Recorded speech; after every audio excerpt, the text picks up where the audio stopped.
Folks, this is the man. That's a rare privilege that everyone can hear him.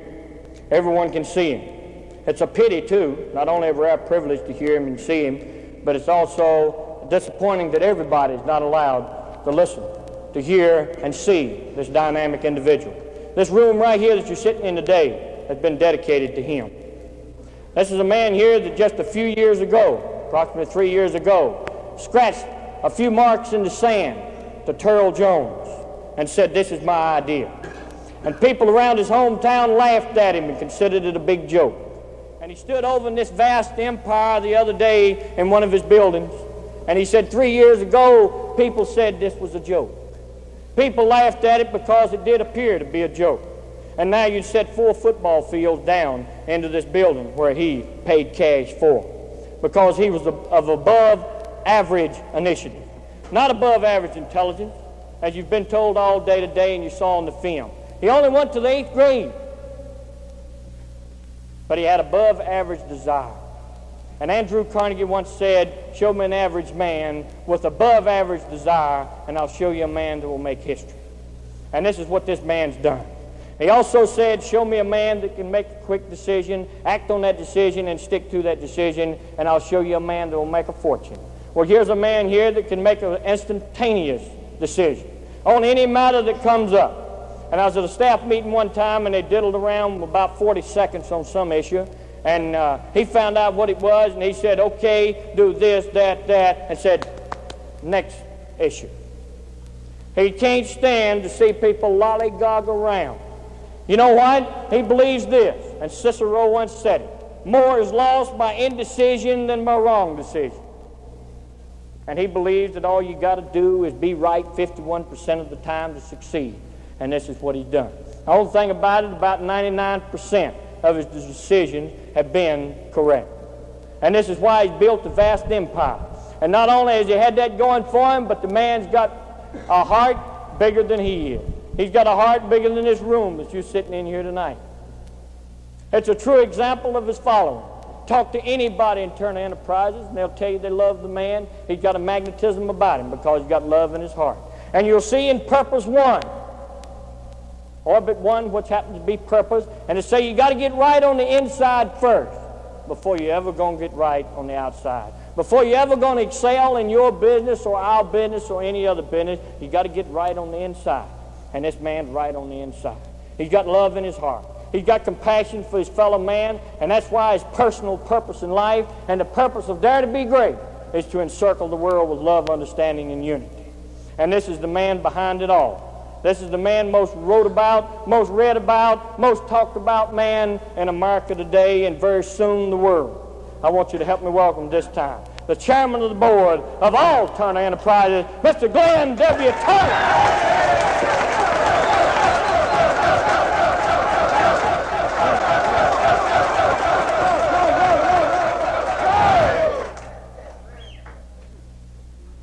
How many here first time? How many never heard me speak before? Good, I'm going to warp your mind.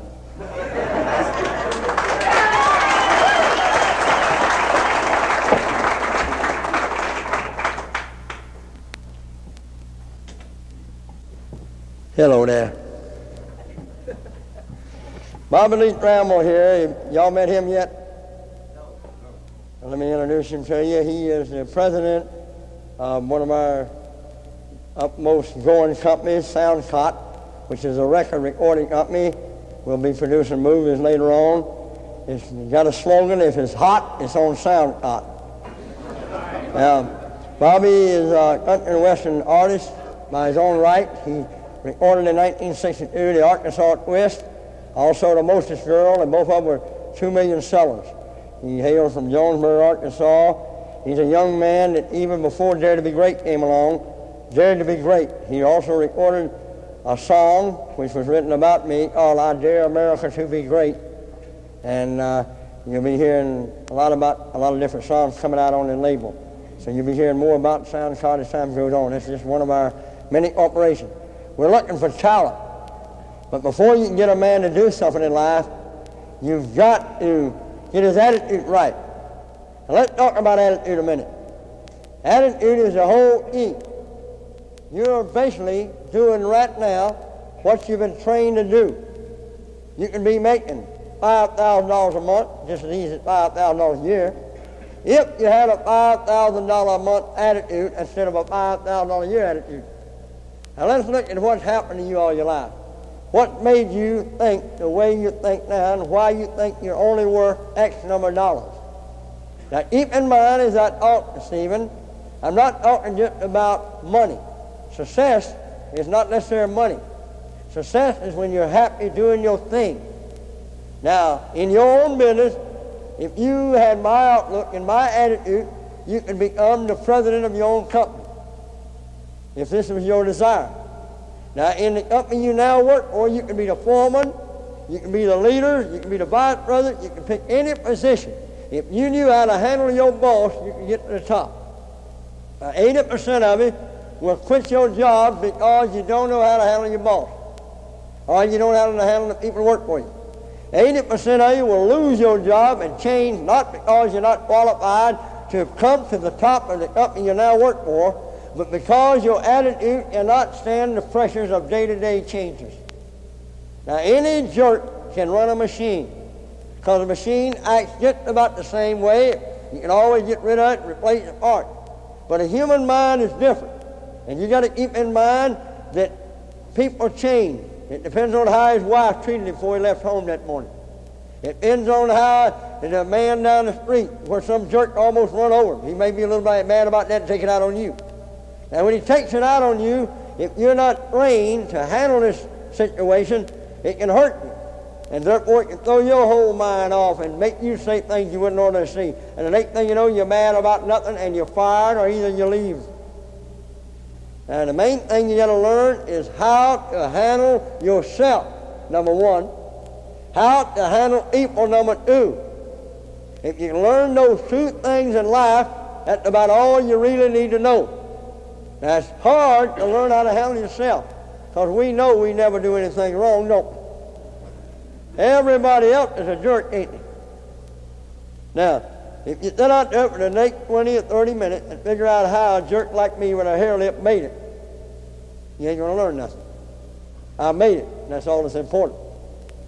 I made it because I am what you call intelligently ignorant. I'm too stupid to figure out why it won't work. I've never been to the college. I've never even been to the 10th grade. I stopped the first month in the 9th grade. I completed the 8th grade. And therefore, I don't know how to use a slide rule. And every time somebody tells me something, I don't sit down and put it on the slide rule and figure out why it won't work. Every time I see somebody doing it, I say, you know, if that guy can do it, maybe I can do it. And I immediately figure out the only difference between him and I is he knows something I don't know. That's the only reason one man's making it and you're not, or lady, is because of the way they're thinking about themselves. You can work till you're 65 years old in a measly job, and you could be running the company you're working for or way up in the company. And you work all the time and you wonder why. You wait for that gold watch. Because Lynn Turner has a gold watch, and I'm 36 years old. And you know what it says? To the greatest guy in the world, from Lynn Turner, the greatest guy in the world.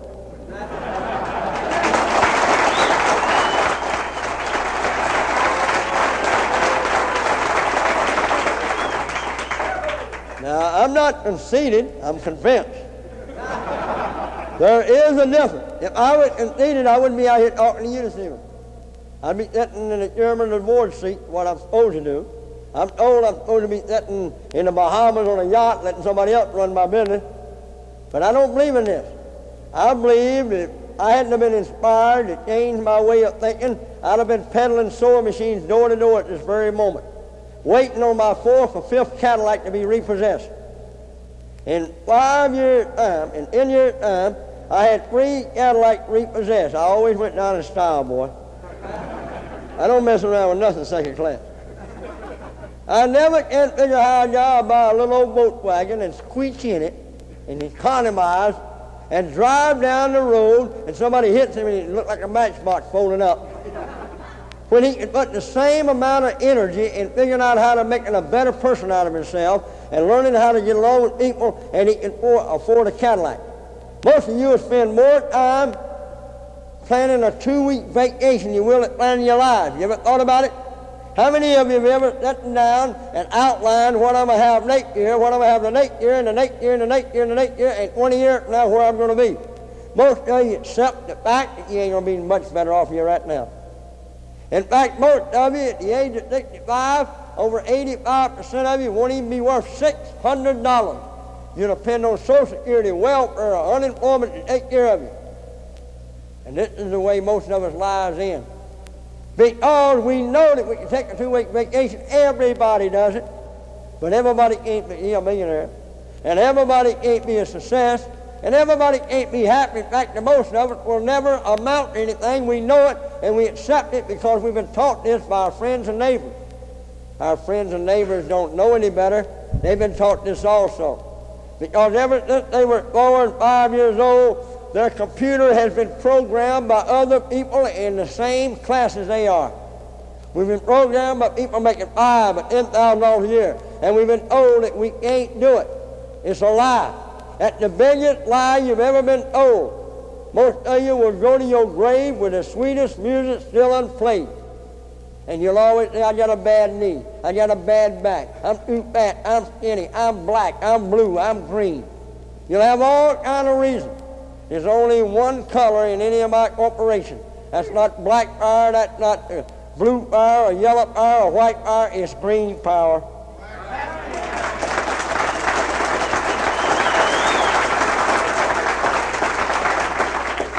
We know that our system works because any time you can have a black man to go into George Wallace's country and the people beg for him to come back again, and they said, if you send him down here, buddy, we're going to get out. He went down, very few showed up, and the next week it was unbelievable because they started listening to his heart instead of who he was or what color he was or where he was cross-eyed or hair-lipped. They started listening to man's words. And you sit around and you criticize people that's making it. I have never in my life seen a statue erected to a critic. But the people they criticize, many statues have gone up. We need more people with foresight. We need more vision. We need more love in our heart for one another. And we say, well, that's corny, that's a bunch of junk. It works for me. I'm concerned about people. I have more confidence in people they have in themselves because no matter where you're sitting tonight, listen to me. In the sound of my voice, I believe in you even though I've never met you. And I probably will never see a lot of you. I believe in you because you're created by God Almighty. You're created to have dominion over the face of the earth. You're a leader. You're born to be a leader above all creatures. And you're not doing anything with it.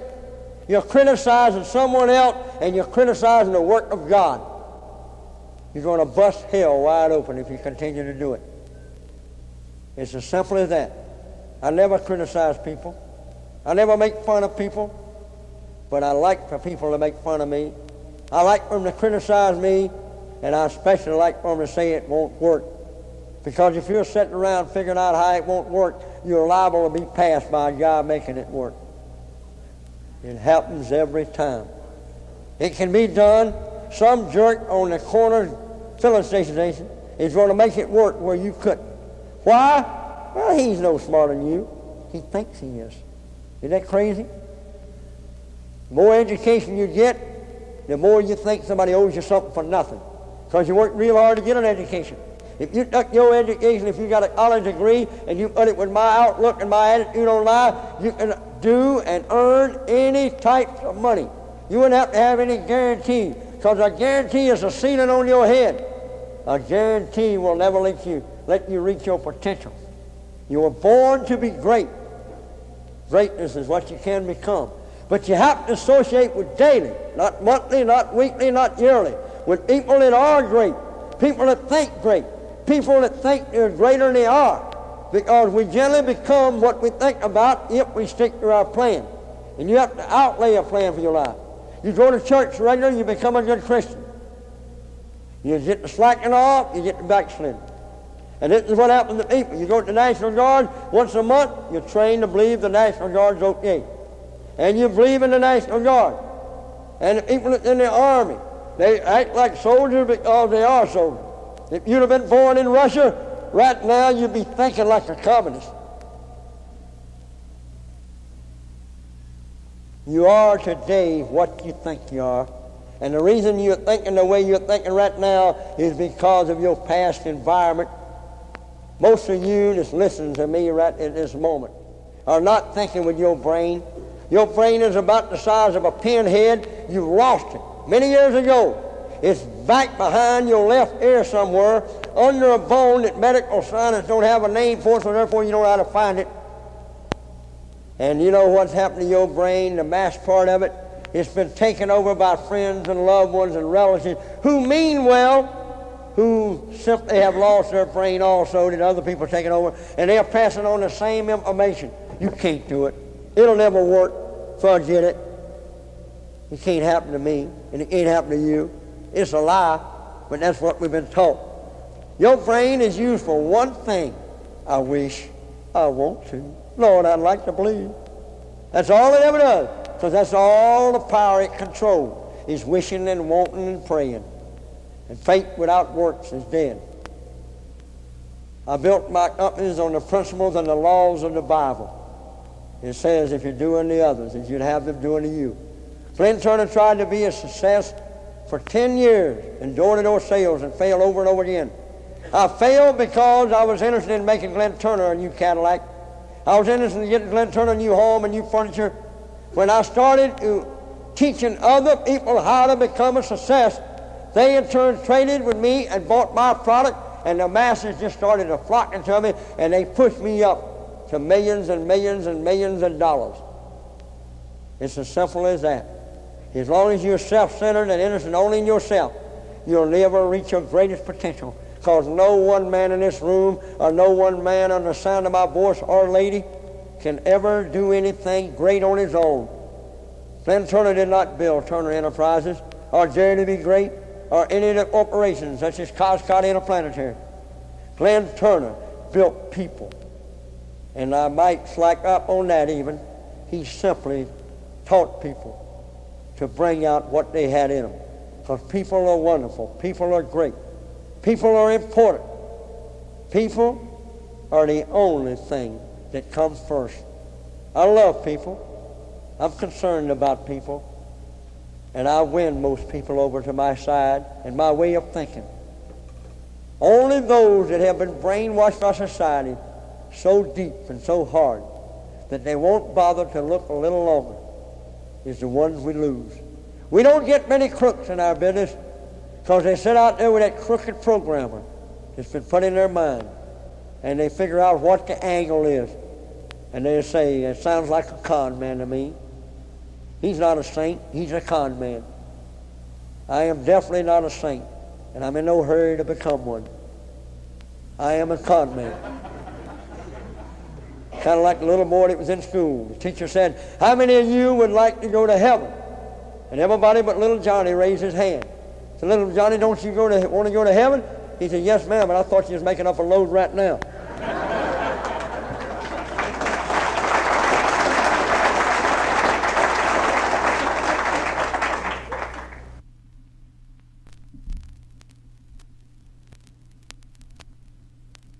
I am most certainly the biggest con man you've ever laid eyes on, because I'm conning people into believing in themselves. Con means confidence in oneself. It's short for confidence if you look it up in the Webster Dictionary. There's 3 words in the Webster Dictionary and all other dictionaries that ought not to be there. It's if. If a frog had wings, he wouldn't bust his bottom when he hopped. Can't never done anything. And impossible. The thing about doing the impossible is you have no competition. When you throw dirt, you're bound to lose ground. Confidence is a bullfighter who goes in the bull ring with mustard on his sword. Yeah, right.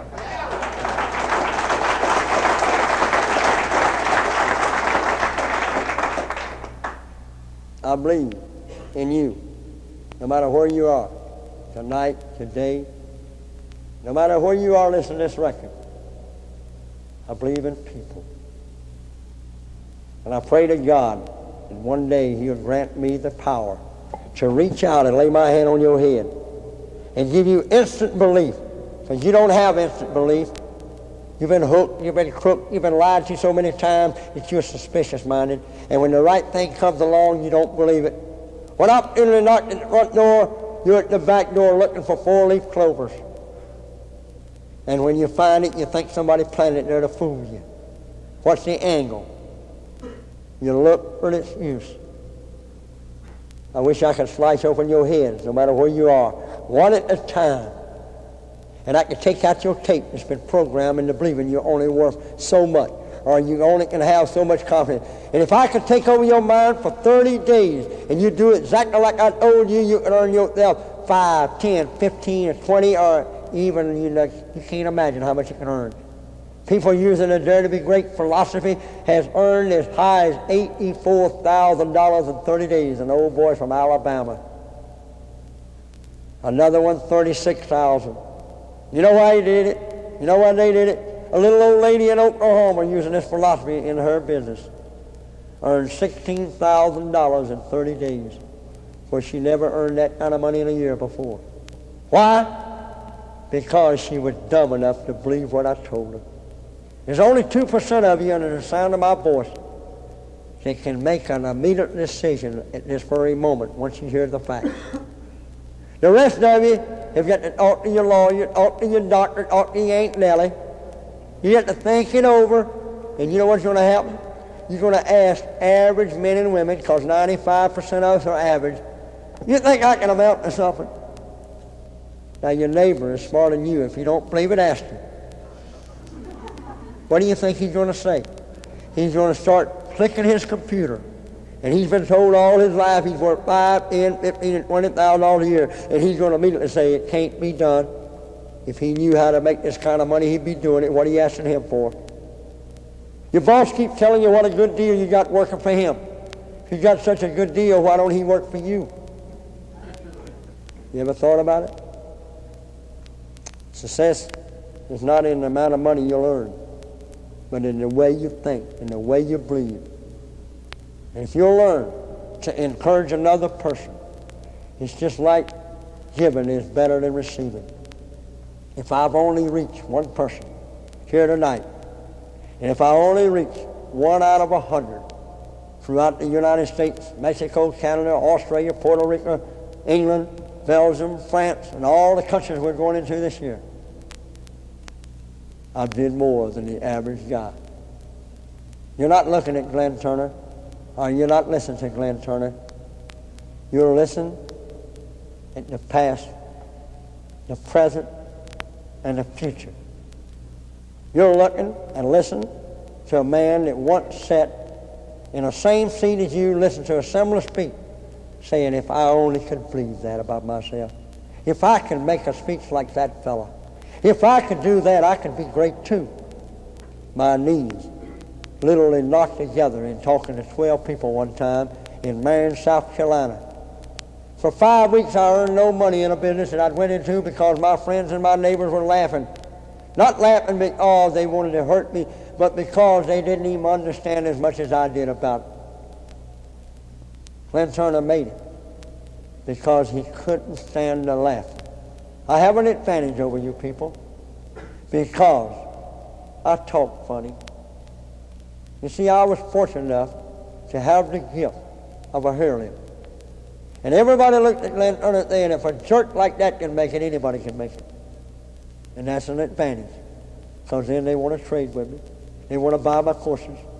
And they're right, because if they could believe in themselves as much as I learned to believe in themselves, and it takes time, you don't do it overnight, because it takes you 2 years in college just to figure out what to major in. How am I going to convince you in 30 minutes or 40 minutes? It's simply not done. I'm no miracle worker. I can't lay hands on your head like Oral Roberts or Billy Graham. If I could, I would. And I'd give every dime I'll ever earn and every dime I've ever made if I had the power to do so. In this modern day and age, we have instant coffee, instant tea, and instant disbelief. That's the reason we never become anything, is because we'll never believe in ourselves. We'll always listen to the mass majority. The mass majority are failures at the age of 65, financially, morally, and spiritually. If everybody's making fun of you or criticizing, you know you're on the right track, because most of the people ain't got it. If we seem nutty to you, and if we seem like an oddball to you, just remember one thing. The mighty oak tree was once a nut like me.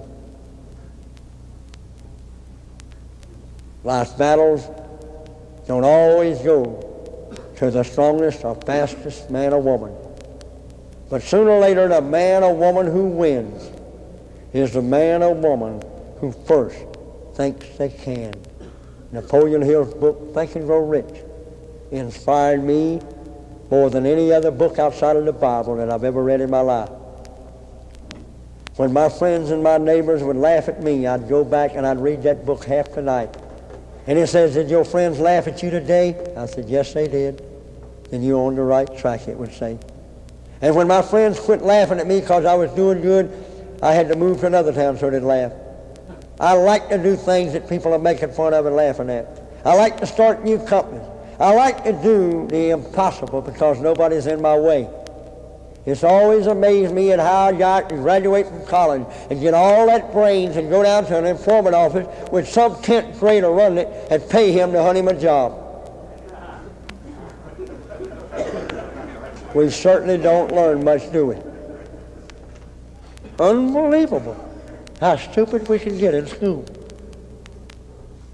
You don't use it. You're guilty. You're guilty of taking a wonderful education and beating it into the ground. I asked a young man the other day, I said, how long have you been working for that company?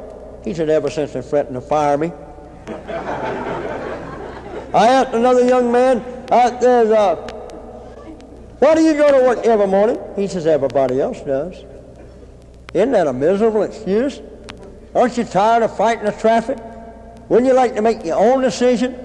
I know. You're sitting around waiting on something to turn up. How about beginning with your sleeves?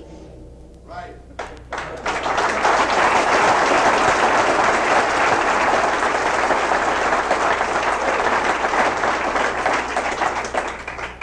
Your computer was told at the age of 6 that you were great. Honey, you can do anything. Mother believes in you. Mother knows there's no such word as impossible, can't or if. You're great, honey. You're my little darling. Daddy would say, you're daddy's little boy. You're daddy's little girl, honey. You get right in there and do it, sweetie. What would happen? You'd jerk, you'd do it, wouldn't you? Why'd you do it? Because the big computer told the little computer it could be done. At the age of 25, the same computer said, don't try nothing. You can't do nothing, you jerk. It's amazing how dumb you get from 6 to 25 years old. You ever wondered what happened? At the age of 6, everything in that big computer is telling you it can be done. It's done. It understands, so therefore it tells you it can be done. Because the information's there, and when you punch the button and says, can I do it? It says, yes, yes, yes. At the age of 25, he's been trained for one job, one thought. He either hates people, likes people, loves people, or he's halfway one way or the other. It depends on the person. And his information has been programmed differently, and when you say, I'm going to do something, unless he's been through and programmed to believe, unless he's done it, his computer starts saying, no can compute, no can compute. And he immediately says, it won't work. You can't get a better outlook. You don't have a chance. You're black. You're crippled. You're blind. I have a blind instructor. It was pitting dollars, making $40 a week. This young man one day will become a millionaire. Why? Because he's not blind on the inside. He believes in his own ability. He relates to thousands and thousands of people. This Saturday night, he takes my place at a JC speech in Lakeland, Florida. Last night, I returned from the JC convention, and I witnessed the honoring of the 10 most outstanding young men of America, men under 35 years old. Men like Elvis Presley in the entertainment business, the president's press secretary, lieutenant governor of Minnesota, missionary, 30 years old, with coal from the slums of Hartford, Connecticut. I was mentioned the 30-year-old first black man on the city council of Boston, Massachusetts. A 30-year-old black man that didn't sit around and criticize and said it couldn't be done. He didn't protest, didn't march, but went out and did it and earned the respect of both black and white alike. I talked to him. I challenged him to put Dare to Be Great in the slums, and he accepted my challenge.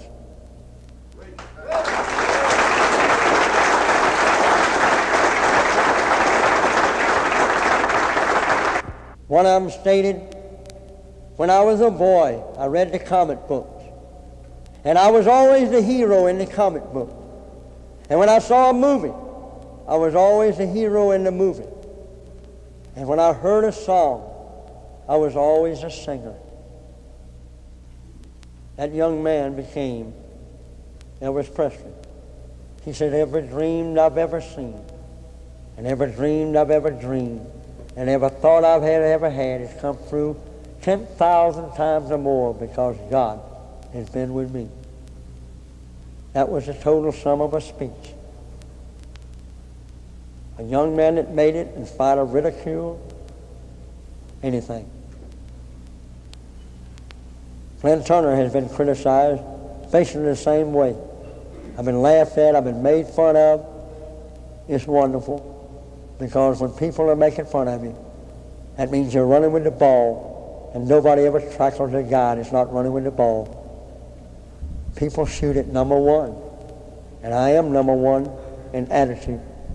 You're looking and you're listening to the happiest man that's ever drawn a breath, not because of financial success. It's because I'm able to convert my message and pass it on to millions and millions of people throughout this world. A few moments ago, I talked to the citizens of Mexico that flew in today. I didn't understand their language, and I used an interpreter, but I talked from the heart, and they felt it. In another hour and a half, I'll be with them in a club, showing them American entertainment. Why do I take time on my one night at home? Why does my wife go along? Because they've come so far. We have to show them we do care. Words are cheap, and the words you hear on this record are the words you hear me in person tonight. Means nothing. The man or woman that's contacted you about becoming great has made a step that 95% of the American people will never make. You were born to be great if you can only believe it. It's as simple as that. In closing, I'd like to tell you a story.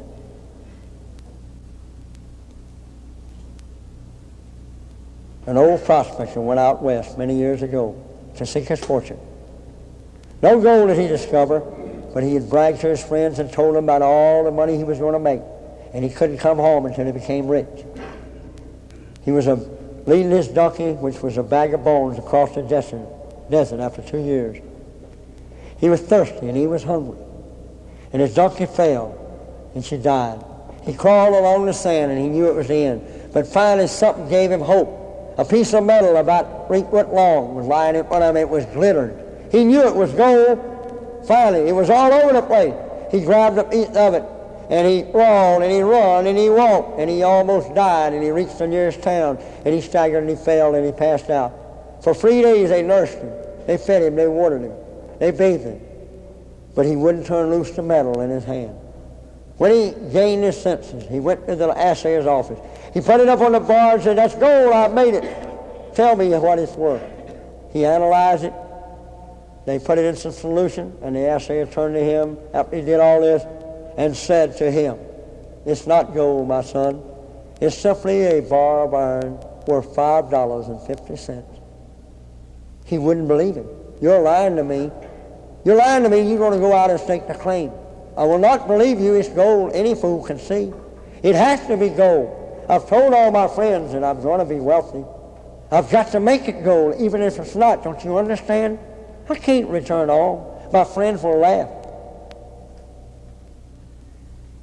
And that's the reason most of us never dare to be great, is because we're afraid of our friends laughing if we fail. If you're going to go out on a limb, you're never going to get the fruit. He went to another assay office, and the same story occurred. He says, it's not. You're lying to me. Y'all trying to trick me. I know it's gold. And he went to another town. The same story was given to him. But he was so disappointed looking, the assayer said, young man, I can tell you how to make it gold if you'll believe me. But you must believe me.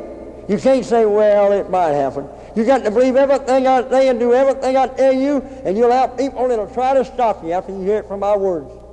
Just as you listen to me tonight or today, we'll have people that tell you Glenn Turner made it and he was lucky.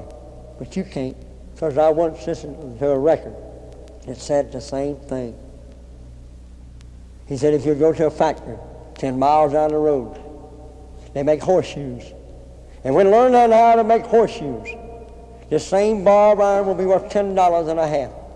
He said, that's not gold. That's not what I want. I have to be wealthy. Don't you understand? I brag. I can't face my friends unless I made it.